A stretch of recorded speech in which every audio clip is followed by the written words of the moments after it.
तो देखिए ना, हमारे साथ इस वक्त अखिलेश यादव से गठबंधन किया है सुहेल देव, भारतीय समाज पार्टी के अध्यक्ष ओम प्रकाश राजभर जी भी आ गए हैं। ओम प्रकाश राजभर जी, ये समाजवादी पार्टी का जो गठबंधन है जिसमें आप शामिल हैं, अक्टूबर के मुकाबले आज जब हम आंकड़े लेकर आए हैं तो उसमें बढ़ोतरी हो रही है। ये आप ही लोगों का असर है क्या? इसको आप अपना चमत्कार मान रहे हैं क्या? नहीं, देखिए, उत्तर प्रदेश की जनता बदलाव चाहती है। महंगाई की मार से प्रदेश और देश की जनता त्राहिमाम कर रही है। आप उत्तर प्रदेश सहित पूरे देश की जनता जातिवार जनगणना चाहती है। 1931 के बाद 90 साल हो गया, जबकि बाबा साहब डॉक्टर अम्बेडकर ने संविधान में व्यवस्था दिया कि हर 10 साल पे जातिवार जनगणना होनी चाहिए, लेकिन जो भी सरकारें बनी उन लोगों ने ये काम नहीं कराया। आज उत्तर प्रदेश में जो बीजेपी का ग्राफ गिर रहा है, सच्चाई लोगों के सामने जा रहा है कि ये 60 पैसा पर यूनिट बिजली खरीद करके 7 रुपया देहात में, 8 रुपया शहर में बेच रहे हैं। तो जो जनता वोट दे के इनकी सरकार बना रही है, उसी पर ये इतना बड़ा बोझ लाद रहे हैं। तो जो हम लोगों की जो लड़ाई है, हम लोग घरेलू बिजली का बिल, जब हमारे देश के प्रधानमंत्री मोदी जी, भारतीय जनता पार्टी सरकार देश की जनता से वोट लिया और सारे देश की जनता से जो है वो आपने जो मुद्दे अभी शेयर किए हैं वो हमने सुने, पर आप तो इन मुद्दों पर बात ही नहीं करते हैं। आपको तो जिन्ना याद आते हैं। आप ही पूरा का पूरा मामला जो है तुष्टीकरण पर लाते हैं, फिर कहते हैं जनता हमें हराती है। नहीं, आप जानकारी कर लीजिए।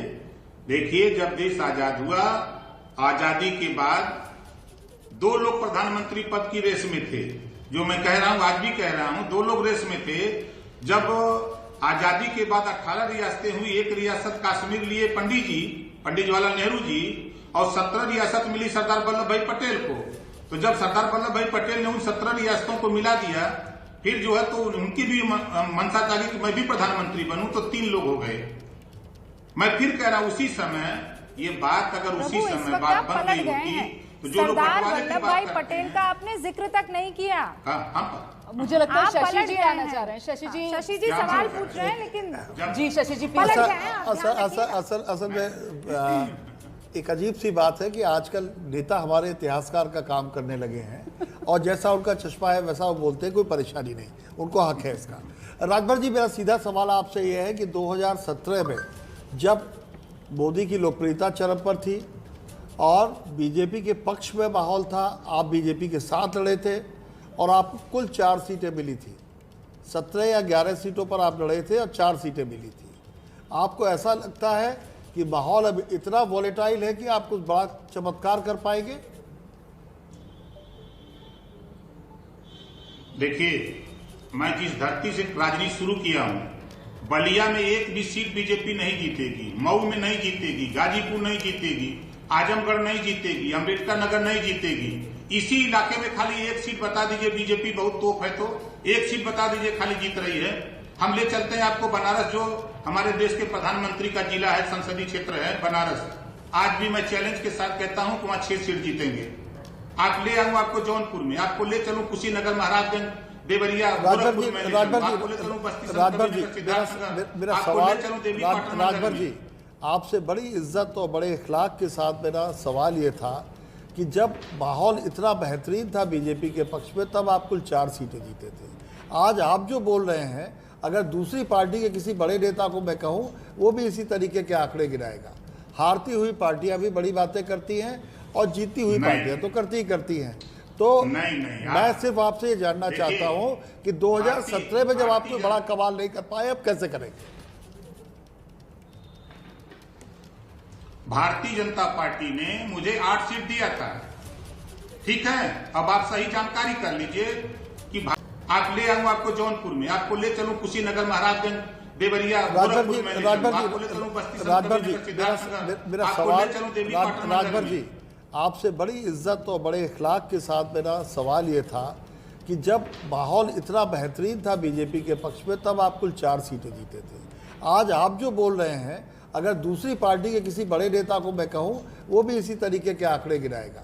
हारती हुई पार्टियां भी बड़ी बातें करती हैं और जीती हुई पार्टियां तो करती हैं।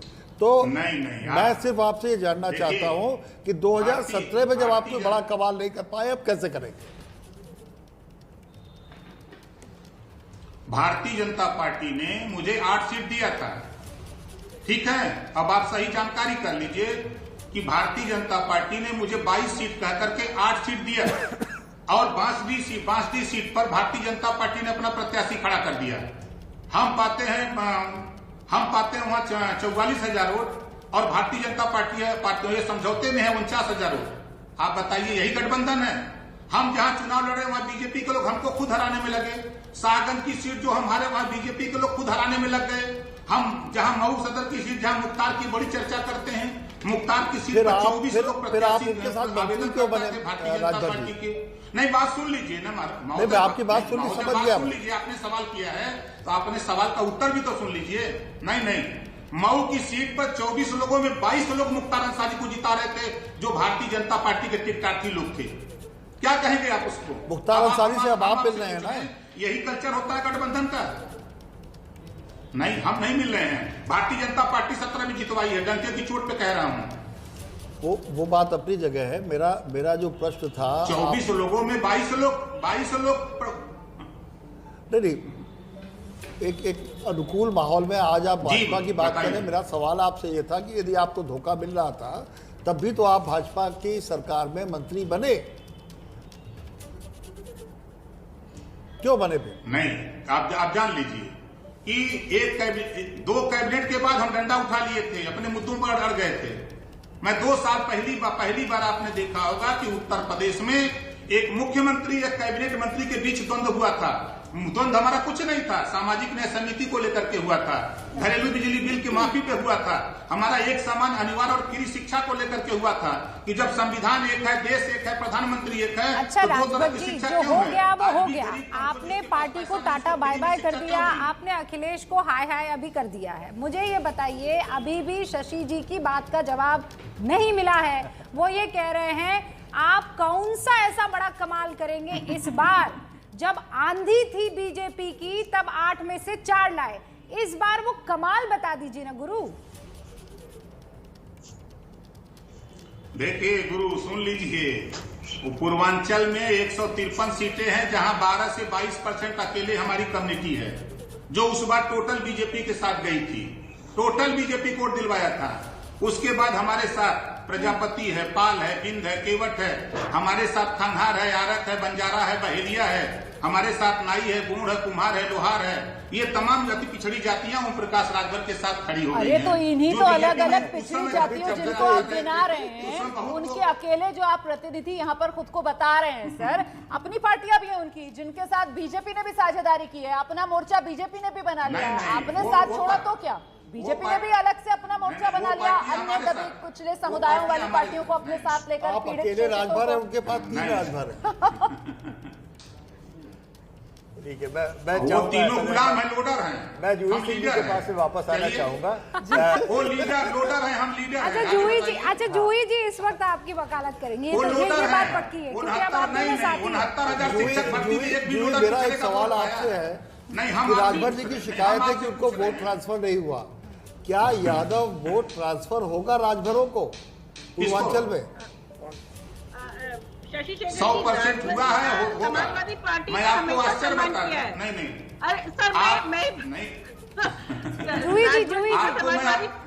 मैं आपको आश्चर्य बता दूं। जी सर, मैं ही बोल रही हूँ, आपकी बात बोल रही हूँ। हमारी बात सुनने राजभर जी, आपकी सहयोगी पार्टी अखिलेश यादव की पार्टी की प्रतिनिधि है, समाजवादी पार्टी की प्रवक्ता है, उनको सुन लीजिए जरा, आपकी साथी हैं। आइए जूही जी, वो जो फॉर्मूला आप नहीं बता पा रहे हैं वो जूही जी बताएंगी, हम ये उम्मीद कर रहे हैं। हाँ जूही जी, द फॉर्मूला। नहीं मैं बता रहा हूँ, सुनिए ना, बतिया सुन नहीं रहे हैं। बीजेपी की नहीं, अरे आप कहीं ऐसा ना कर, अखिलेश को भी ना बोलने दे ऐसे ही, अभी उनकी प्रवक्ता को नहीं बोलने दे रहे। राजभर जी, अभी आप उनकी प्रवक्ता को नहीं बोलने दे रहे, कल आप अखिलेश जी को भी नहीं बोलने देंगे। आपने योगी जी के साथ यही कोशिश की थी। छोटा भाई कुछ जवाब देने की हैसियत में है तो बड़ा भाई को क्यों आगे ले आवे? अच्छा लेकिन इस वक्त बड़ी बहन को आप बोलने दे। जूही जी देखिए राजभर जी हमेशा हमारे लिए सम्मानित नेता रहे हैं और जो बात उन्होंने कही है, समाजवादी पार्टी पिछड़ों की, निर्धन लोगों की, जो वर्ग हाशिए पर खड़े हैं, हमेशा उनकी राजनीति हमने की है, अगड़ों की भी की है और जिनको एडवांटेज नहीं मिल पाया है, जैसे समाजवादी पार्टी का अगर हम काम देखें, चाहे HCL हो, चाहे एक्सप्रेस हो, समाजवादी पेंशन योजना भी हमारे भारतीय जनता पार्टी के मित्र के तहत, वो तो हम भी दे रहे थे। तो राजभर जी और हम में एक सहज सामंजस्य है। आपका एक जनाधार है, बड़े जनाधार के नेता हैं, बेबाक नेता हैं और बोलने देते हैं जब वक्त मिलता है, तो साथ मिलकर जरूर एक हम बड़ा धड़ा क्रिएट कर पाएंगे। और जहां आपने बताया है पूर्वांचल, समाजवादी पार्टी का मजबूत गढ़ रहा है, राजभर जी का भी एक मजबूत गढ़ रहा है और हमारे कार्यकर्ता गाजीपुर, बलिया, सब जगह का दौरा आप भी कर रहे हैं, मैंने भी किया है। तो मैंने देखा है कि एक आराम से बहुत ही अंडरस्टैंडिंग बन जाती है, मंच शेयर करने में कोई कठिनाई नहीं होती, एक पारदर्शिता रहती है। ये सब गठबंधन धर्म के सक्सेसफुल होने का एक जरूरी दरअसल जूही जी यहाँ पर आवश्यकता है। मेरे ख्याल से सवाल जूही जी यहाँ पर हम ये जानने की कोशिश कर रहे थे कि साहब जिस तरीके के समीकरण आप कह रहे हैं राजभर जी के साथ मिलकर बना रहे हैं अखिलेश यादव, उसी तरीके के समीकरण तो बीजेपी ने भी तो साझेदारी जो मोर्चा बनाया है उसमें इसी तरीके के दलों को तो शामिल किया गया। अच्छा, यहाँ पर एक बड़ा इंपॉर्टेंट पॉइंट था जूही जी, मुझे लगता है आपको इस पर रिएक्शन देना चाहिए। राजभर जी ने भी बड़ी बात कह दी, 22 सीटों की मांग कर रहे थे साहब, 8 सीटें बीजेपी ने दी थी, तो मतलब सीटों को लेकर आगे कोई खटास तो नहीं होगी ना? तय है ना मामला, कितनी सीटें देनी है राजभर जी को? 22 सीटें मांग रहे थे ना पिछली बार। बिना अरे शर्त रमन जी, का आप तो मतलब पार्टी है, से बिना बात कर रहे हैं शर्त। जिसने 100 सीटें कांग्रेस को दे दी थी जूही जी, 2017 नंबर में। दे रहे हैं राजभर जी, मेरा एक सवाल नंबर क्या है। जी। मेरा जूही आपसे एक सवाल ये बड़े नेता है हैं। कि मायावती से भी आपका गठबंधन इसलिए टूटा था और मायावती का आरोप था कि आप वोट ट्रांसफर नहीं करा पाते, तो ऐसा तो नहीं कि राजभर जी के वोट आपको मिल जाए और आप राजभर जी को वोट ट्रांसफर न करा पाए? शशि शेखर जी, मायावती जी जो सोचकर उठी हैं, कुछ कहती हैं, उन पर टिप्पणी करने से कोई फायदा नहीं है। गठबंधन की राजनीति हम ईमानदारी से करते हैं। कांग्रेस के भी कुछ आरोप रहे होंगे, राजभर जी के साथ चुनाव के बहुत पहले हमने गठबंधन कर लिया और भारतीय जनता पार्टी के जो आयातित राजभर नेता हैं वो भी शायद समाजवादी पार्टी से ही गए हैं, उनकी भी शुरुआत समाजवादी पार्टी के संगठन से ही हुई है। राजभर जी पूर्वांचल में बड़े नेता हैं, उनका एक बड़ा अस्तित्व है, समाजवादी पार्टी एक मजबूत पार्टी है, हमारा अपना संगठन है। और एक मुझे जो मैं फील्ड से होकर आई हूँ, जरूर एक सर्वे के रिजल्ट रिफ्लेक्ट कर रहे हैं उसको, एक सहज सामंजस्य है। लेकिन मुझे फिर भी लगता है जो आपने कानून व्यवस्था वाला मुद्दा उठाया वो अहम है, परसेप्शन। इसमें खुद पुलिस क्योंकि इन्वॉल्व रही है, पिकुरी कांड, हाथरस, कासगंज, बाराबंकी, बड़ा प्रश्न सरकार पे है। महंगाई फिर भी एक बड़ा मुद्दा ऐसे ही मुद्दे जो हैं वो आपके कार्यकाल में भी थे। कानून व्यवस्था हमेशा उत्तर प्रदेश के लिए एक बहुत ही महत्वपूर्ण और सेंसिटिव, संवेदनशील मुद्दा रहा है, लोगों के लिए हमेशा ये शिकायत का मुद्दा रहा है। लेकिन एक सेकंड, चूंकि आपने मायावती का जिक्र किया है, धर्मवीर चौधरी साहब बीएसपी के प्रवक्ता हमारे साथ यहाँ पर नेता जो हैं जुड़ चुके हैं, उनका रुख करती हूँ मैं। धर्मवीर चौधरी साहब, आपने सुना कि आप लोगों ने गठबंधन का धर्म जो है वो अगर तरीके से निभाया होता तो आज आप सब इकट्ठा होते और बीजेपी से स्ट्रॉन्ग फाइट जो है वो लड़ रहे हो। में सबसे बड़े दल के तौर पर बीजेपी की वापसी होते हुए 213 से 221 सीटें बीजेपी के खाते में जाती हुई नजर आ रही हैं। और बीजेपी को अगर कोई टक्कर दे पा रहा है उत्तर प्रदेश में तो वो समाजवादी पार्टी गठबंधन, 152 से 160 सीटें, लेकिन बीजेपी से बहुत पीछे। हाँ, बड़ी बात यह जरूर है कि 2017 के मुकाबले अभी के इन आंकड़ों को अगर देखा जाए तो फिर बीजेपी को करीब 100 सीटों का नुकसान 2017 के मुकाबले, और उतना ही फायदा समाजवादी पार्टी गठबंधन को करीब करीब होता हुआ नजर आ रहा है। तमाम खास मेहमान हमारे साथ बने हुए हैं लगातार, और आगे बढ़े उससे पहले शशि जी यशवंत से सवाल पूछना चाह रहे हैं। भाई यशवंत, मैं डेविल्स एडवोकेट का काम करूंगा जी। तो जैसे आपने 41% बीजेपी को वोट शेयर दिया है, 41% वोट शेयर में 270, 275, 265 ऐसी सीटें आनी चाहिए थी, आपने इतनी कम क्यों दी? देखिए, पहली बात तो उत्तर प्रदेश जी आप भी जानते हैं कि कोई अकेला एक राज्य नहीं है, वो 4 या 5 राज्यों का समूह है। और बीजेपी की सीटों में जो तकरीबन 100 सीटों के आसपास की गिरावट दिख रही सर्वे में, उसमें सबसे बड़ा हिस्सा केवल और केवल पश्चिमी उत्तर प्रदेश और रुहेलखंड की तरफ से आ रहा है। मैं ये नहीं कह रहा हूं कि बीजेपी की सीटें पूरे उत्तर प्रदेश में बराबरी से गिर रही हैं। सबसे बड़ा नुकसान उनको पश्चिमी उत्तर प्रदेश में हो रहा है, पहली बात तो ये। और पश्चिमी उत्तर प्रदेश के अकेले केवल वोट शेयर की बात करें तो वहां पे बीजेपी दरअसल पीछे है गठबंधन से, इसलिए वो उतना बड़ा नुकसान वहां दिख रहा है। बाकी सब जगहों पे बीजेपी की लीड ज्यादा है, सेंट्रल यूपी में बीजेपी की लीड ज्यादा है, पूर्वांचल में कांटे की टक्कर होती जा रही है। वहां पे और भी ज्यादा परेशानी बीजेपी के लिए अब बढ़ने वाली है वहां पर। तो इसलिए वो 10% का जो आपको गैप दिख रहा है, वो गैप पूरे उत्तर प्रदेश का पैन यूपी गैप नहीं है, वो अलग अलग रीजन में वो गैप अलग अलग है। उसमें पश्चिमी उत्तर प्रदेश में अपोजिशन बड़ा है, अपोजिशन के वोट ज्यादा हैं बीजेपी से। अच्छा, बीएसपी की एक सवाल हाँ, है रूबिका आपकी इजाजत से। Okay sir. बीएसपी के जो प्रवक्ता है उनको मौका नहीं मिला बोलने का, चलिए मैं उनकी ओर से भी एक एडवोकेसी का सवाल पूछता हूँ। हर बार की तरह ऐसा तो नहीं कि सर्वे जो है बीएसपी की शक्ति को सही तौर पे आंकड़े में नाकामयाब रहा हो?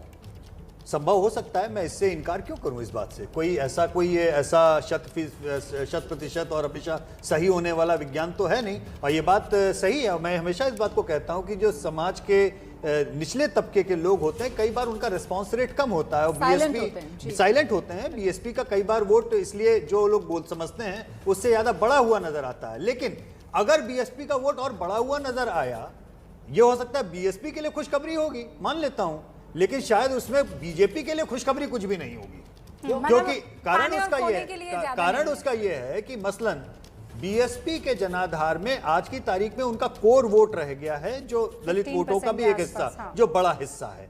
अब उस कोर वोट में बीएसपी को अगर पहली जो फायदा कोई होगा वो बीजेपी से नाराज ब्राह्मण मतदाताओं का होगा।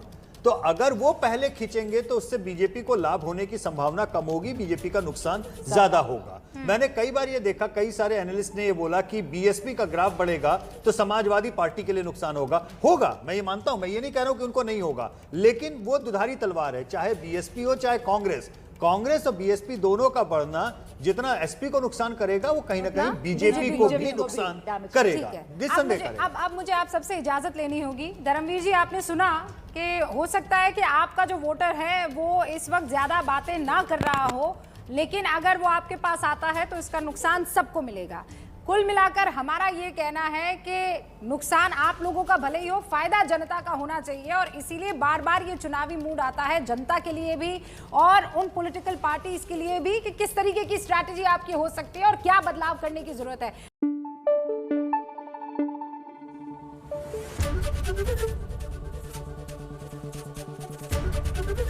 एबीपी न्यूज आपको रखे आगे।